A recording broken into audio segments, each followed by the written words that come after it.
जालौर जिले में कई पॉजिटिव मामले सामने आए, पर जिस तरह से देखा पिछले कुछ दिनों से पॉजिटिव से नेगेटिव मामले हुए और लोगों को प्रशासन की ओर से घर भेज दिया गया है। वही बात करें कांग्रेस जिला अध्यक्ष डॉक्टर समरजीत सिंह की, तो doctor Samarjeet Singh full monitoring कर रहे हैं, लोगों के बीच जा रहे हैं, उनके हालचाल पूछ रहे हैं और जिस तरह से ये जिले के लिए खुशखबरी है उसी तरह अभी खुद मॉनिटरिंग कर रहे हैं। लोगों से सोशल डिस्टेंसिंग मास्क का भी उपयोग करने के लिए अपील कर रहे हैं। सर, किस तरह से अपील कर रहे हैं और क्या अब तक किस तरह से आपने मॉनिटरिंग किया?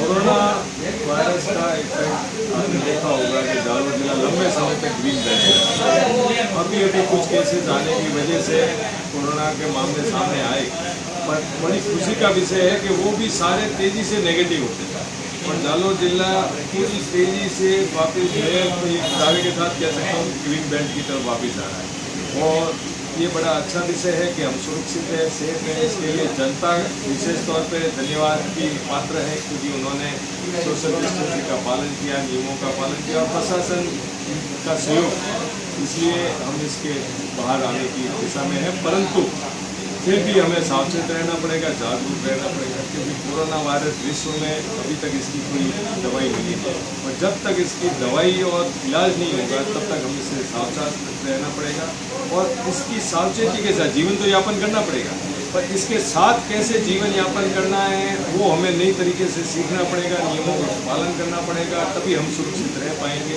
ये मैं लोगों से भी कहूँगा। सर, जिस तरह से देखा जाए तो कल मुख्यमंत्री ने एक पेयजल समस्या को लेकर भी निर्देश दिए, तो किस तरह से ये काम करेगा और किस तरह से अब जो बड़ी समस्या है जिले में वो सुलझ पाएगी? सर, पेयजल की समस्या पिछले इस गर्मी के सीजन में बड़ी भयंकर है। तो भीनमाल शहर में हर जगह से फ़ोन आते हैं, ग्रामीण इलाकों से, रामसिंह हो, बागुड़ा बेल्ट हो, सभी तरह से पेयजल की भारी समस्या है। इस समस्या का तरुण प्रभाव से निदान भी होना चाहिए, परंतु इस कोरोना वायरस की वजह से फंड्स की कमी वगैरह कई तरह की समस्या आएगी, परंतु हम कोशिश कर रहे हैं, सरकार कोशिश कर रही है। मुख्यमंत्री जी ने कल के निर्देश दिए कि पूरे राजस्थान में पेयजल की समस्या को निपटाने के लिए अलग से 50 करोड़ की व्यवस्था की है। प्रत्येक विधायक को 25-25 लाख उसके विधानसभा क्षेत्र के लिए दिए, चाहे कांग्रेस का विधायक हो या बीजेपी का विधायक, इसमें भी पार्टी पक्ष नहीं किया और उनके मार्फत इस समस्या को सुलझाने के लिए एक लाइन दी है।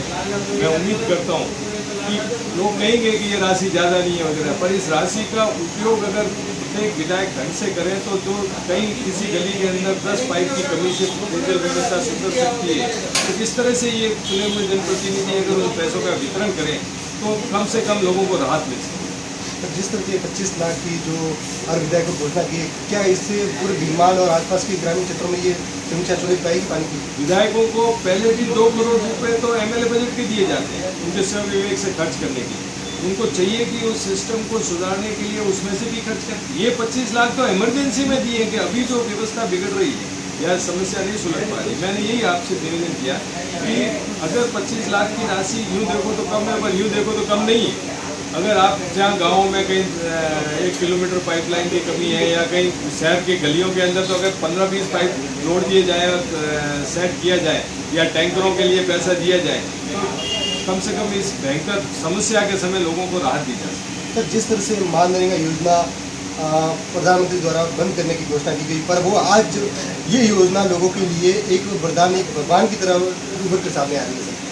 अब इस समय में कोई कमेंट किसी भी प्रधानमंत्री पर नहीं करना चाहूँगा, पर आप सभी जानते हैं, मीडिया वाले भी जानते हैं कि प्रधानमंत्री जी ने जिस तरह से लोकसभा में कहा था कि ये मनरेगा कांग्रेस की नाकामी की निशानी है, और आज इस कोरोना के विकट समय में देश की 70% से ऊपर की आबादी गाँव में रहती है। आज अगर मनरेगा नहीं होता तो लोगों के लिए डेली मजदूरी का पैसा कहाँ से आता है, इसका एक चिंता का विषय होता है। राजस्थान में विशेष तौर पे सचिन पायलट जी के पास ये पंचायत राज विभाग है, उन्होंने बड़े शानदार तरीके से काम किया है। 45-46 लाख के ऊपर लोगों को रोजगार। कल भी मैं गाँव में गया तो सारे लोग कह रहे थे कि साहब हमने तो हमारे घर के एक मेंबर को रोजगार पे लगा रखा है, ये हमारे लिए एक बहुत बड़ा सहारा है। तो ये मनरेगा योजना ने एक जीवनदायिनी इस कोरोना के समय में साथ। जिस तरह से जो योजना है राज्य सरकार की, उनको सराहा जा रहा है और जिस तरह से बड़ी समस्या पेयजल की है, उस पेयजल पर भी मुख्यमंत्री अशोक गहलोत ने फोकस किया है और हर विधानसभा क्षेत्र में 25-25 लाख देने की घोषणा की है। कैमरामैन विक्रम के साथ विक्रम गोस्वामी, न्यूज़ 24 जालौर।